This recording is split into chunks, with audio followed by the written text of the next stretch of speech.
ரஷ்யாவில் மருத்துவம் பயில சிறந்த ஒரு அரிய வாய்ப்பு. வெளிநாடுகளில் மருத்துவம் பயில சிறந்த முறையில் உதவுகிறது ஏஜே ட்ரஸ்ட் கல்வி குழுமம். தமிழக பாஜகவின் முன்னாள் மாநில தலைவர் அண்ணாமலையின் பிறந்த நாளை முன்னிட்டு கோவையில் அவரை அரசியலுக்கு அழைக்கும் வாசகங்களுடன் போஸ்டர்கள் மற்றும் பேனர்கள் வைக்கப்பட்டுள்ளது பெரும் பரபரப்பை ஏற்படுத்தியுள்ளது.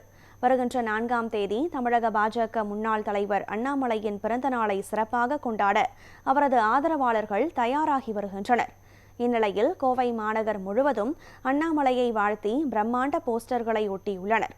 அதில் எங்கள் தலைவா தலைமை ஏற்கவா என்ற கம்பீரமான வாசகங்கள் அச்சிடப்பட்டு அண்ணாமலையின் பிரம்மாண்ட படங்களுடன் ஒட்டப்பட்டுள்ளது. தமிழக அரசியலில் அண்ணாமலை மீண்டும் முழுவீச்சில் தனது தலைமை பொறுப்பை ஏற்று தமிழகத்தை வழிநடத்த வேண்டும் என்ற தொண்டர்களின் நீண்ட நாள் ஆதங்கத்தையும் எதிர்பார்ப்பையும் வெளிப்படுத்தும் வகையில் இந்த வாசகங்கள் அமைந்துள்ளதாக ஆதரவாளர்கள் தெரிவிக்கின்றனர்.